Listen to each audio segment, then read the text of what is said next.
Zafar dear, hanggang kailan ba titira yan dito sa bahay natin? Parang sumusobra na sila, ha? Siguro tama ka nga, Belma. Alam mo naman pala. Hindi yun ang ibig ko sabihin. Pang ilang beses mo na akong tinatanong, nakakasawa na, nakalimutan mo na ba na tayo rin ang dahilan? Kaya sila nandito para mapasaya si Elif. Sila ang dahilan kaya masaya ngayon ang apo natin. Ano naman ang gusto mo sa kanila ngayon? Tayo nga ang nagpapunta sa kanila dito. Pero sumusobra na sila. Halos dito na tumira yung mga taong yan. Malaki naman ang bahay natin. Kasya naman tayo lahat. Anong problema doon? Alam mo ba kung paano umuwi si Bora kagabi? Paano? Wala siyang sapatos. Walang sapatos? Nakapaa. Nakapaa? Nakapaa. Siyempre, kasama na naman niya si Ada. Bilang ana niya, nag-aalala lang ako kung ano nangyari sa kanya. Tinatanong ko siya kung bakit siya nakapaa. Tinawanan lang nila ako. Ha ha ha ha. Si Ada din. Ha ha ha ha ha ha. Naglakad sila nakapaa. Parang mga pulubi. Ganyan ang kabataan, Belma. Ganyan ba ang mabuting asawa, Zafar dear? Tawanan mo ako kung gusto mo.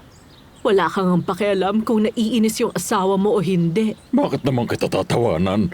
Siyempre may pakialam ako sa'yo. Kasama na kita, Belma, ng 40 taon. Bilang mag-asawa, madami na tayong pinagdaanan. Sige, Zafar dear, tumawa ka pa. Pero sasabihin ko sa'yo, iisa lang ang plano ng mga yan.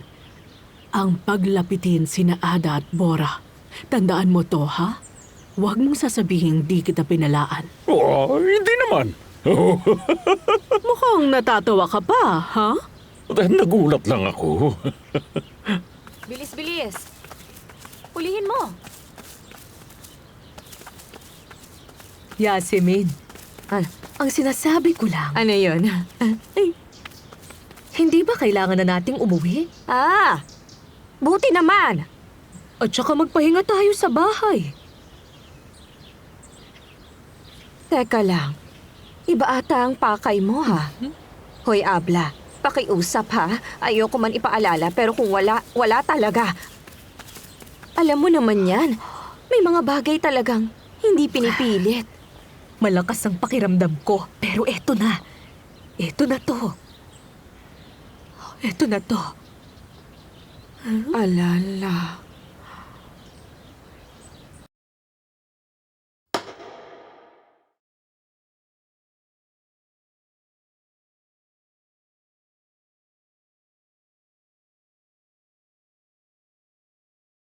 Abla, lumberjack na naman ba yung drama mo? Shh, maaari ba? Huwag mong sirain ang momentum.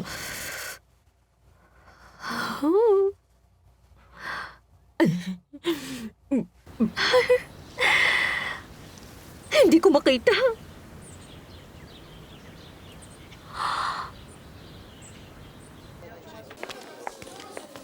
Kitang-kita na ng lahat.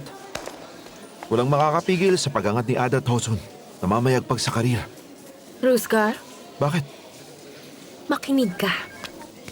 Hindi ka na pwedeng bumalik sa bahay ko. Humanap ka na lang ng ibang lugar. Mas mapapabuti yan sa atin. Nung binato mo ang mga gamit ko sa labas, nakituloy ako sa bahay ng kaibigan ko kaso kailangan niya mag-meditate tsaka nandun yung girlfriend niya.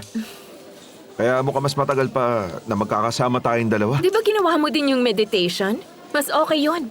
Dun ka na lang. Dumating pa ang mama niya eh. Ay, kawawang bata ka pala. Problema ko ba yon? Gusto mo man o hindi, makakasama mo ako ng 3 o 4 na araw.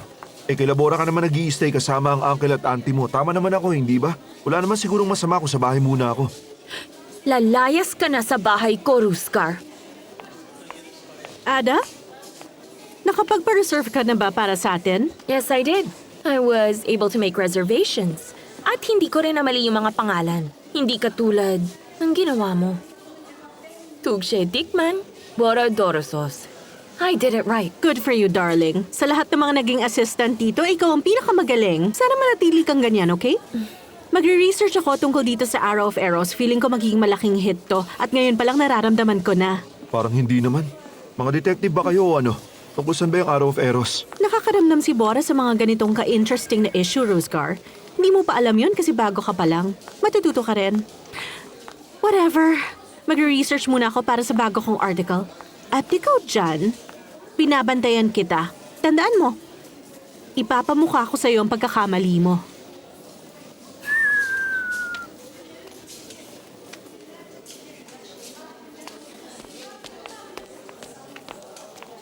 Aba, narinig mo yon? Hahanapan niya ako ng butas. Kaya ikaw, sabihin mo dyan sa fiancé mo, nakasal na tayo. Sige, pwede ko naman sabihin ngayon. Tapos tatakbo siya kay Mrs. Belma. For sure, malalaman to ng uncle at auntie mo. Yun ba ang gusto mo mangyari? Ano, sabihin ko na? Lubayan mo nga ako. Wow, pinsan. So sinasabi mo itong mga masahe, therapy at kung ano-ano pa, puro fraud lang? Ganun ba? Isang malaking fraud. And I'm dying to see it myself. Kasama mo si Tuche? Sasama siya. Oo nga pala. Di ba siya lang naman yung tinalo ng assistant mo? Interesting. Ano naman ang interesting doon? Mawan ko, parang interesting lang. Parang iniiwasan mo si Ada sa hindi malamang Ali, kadahilanan. hindi totoo yan, pinsan. Huwag mo akong galitin ngayon. Fine, wala na akong sasabihin. Mali Why? ang akala ko. Ano naman ang reason ko para iwasan si Ada, ha? Come on, let's hear it. Bakit? Kasi nagsiselos ka kay Ruzgar. Nakita mo siya sa bahay ni Ada kagabi, di ba? Ali, look. Sabi ni Ada, nandun siya para makipag-usap, okay? Kahit pa, nagsisinungaling si Ada sa akin. Evet, Even if she's lying to me, hindi siya iba kay Piril o siya iba yung empleyado dito para sa akin, okay? Hindi siya iba. okay, sige. Patunayan mo munang hindi iba si Ada kay Piril. Isama mo siya sa camp. Pero kung may iba kang dahilan, Sabi ko wala, Ali. Don't make me scream. feeling ko meron talaga. Kaya hindi mo sinasama si Ada sa camp. Kahit pumusta pa ako.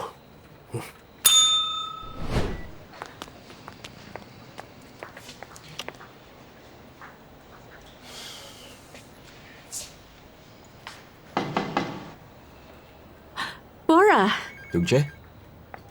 nagre-research ako ngayon. Tiningnan ko sa internet kung may ad sila or something pero wala akong nakita ni isa. Malalaman na lang natin pagpunta Tugche, I natin. thought doon. about it a lot. I decided na isama si Ada sa camp. I'm sorry. You know, record breaker? Yung mga articles na sinulat niya. Pag pumunta tayo doon, mas may ganyo siya magsulat ng mas maraming article.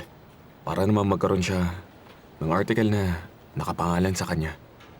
Pero di ba sabi mo sa Oo nga, akin? sinabi kong tayo magkasama. I know, Tugche. Pero napag-isipan ko, parang tama lang na si Ada ang isama ko. Parang tama lang na si Ada. Pero Bora, partner mo ako at editor-in-chief ng kumpanyang to. Paano kung pumalpak siya sa gagawin natin? Paano kung tsamba lang yung sinulat niya? Naisip mo ba yung posibleng mangyari? Ako na ang magka-cover nito. Then you should come with us, Tugche. Good luck.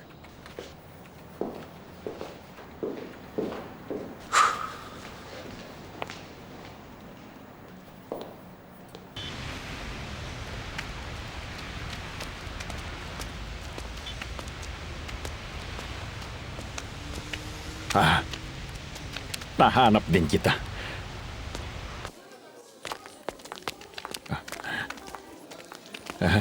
Merhaba. Hello.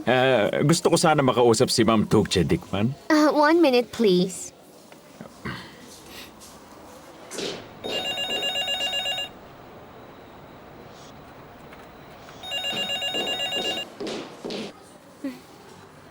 Walang sumasagot sa office niya, pero andyan siya sa loob, second floor. Okay, thank you. Nasaan si Ruzgar? Bumaba ata siya, ma'am.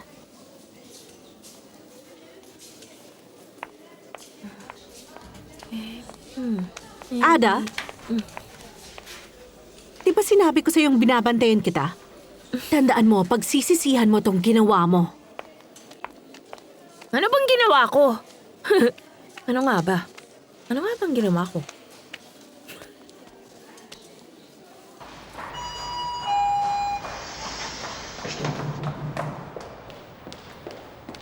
Miss Tugche?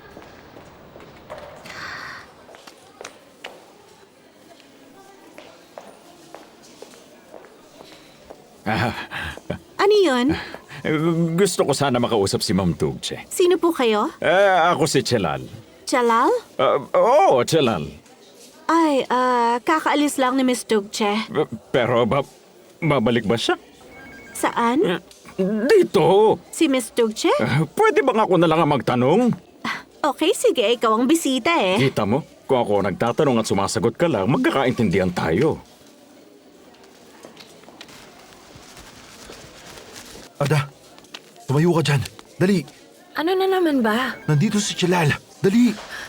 Bilisan Si mo. Jalal? Nasaan? Nasaan Oo, siya? Tayo na. Saan? Dali. Bilisan mo na.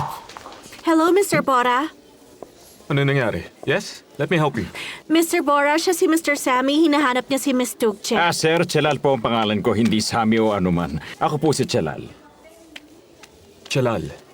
Mr. Chelal, yes, I've heard your name. Po, I'm Chelal from the Immigration Office. Bumisita po sa amin si Miss Tugche kamakailan lang. Kung pwede sana nais ko po siya makausap. I see. Mr. Chelal, this white wedding thing is getting a lot of attention. Kung may time ka, let's talk over coffee, if that's all right. Vet, nabasa ko nga kaninang umaga at nagustuhan ko talaga yung article. Pero nakapagtataka talaga. Next time na lang tayo magkape. Sana magkita ulit tayo. Mauna na ako. Mr. Chelal, let me accompany Hindi you. na kailangan, sir. See you soon. Goodbye. Thank you. Jose, si Ada. Nasa workstation niya, Mr. Bora. Okay. Tell her to come to my office. Okay.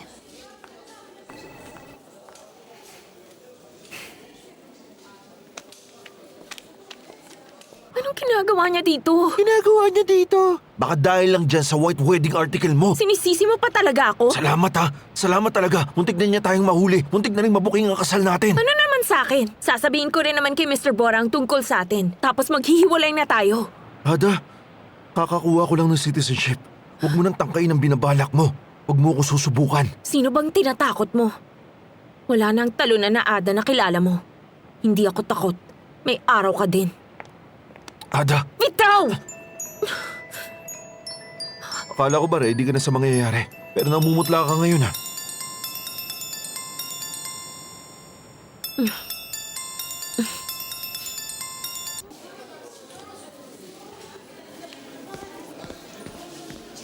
Saan ka ba nagpunta?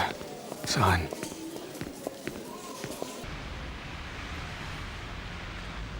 Nasaan ka ba, Rosgar? Nasaan ka?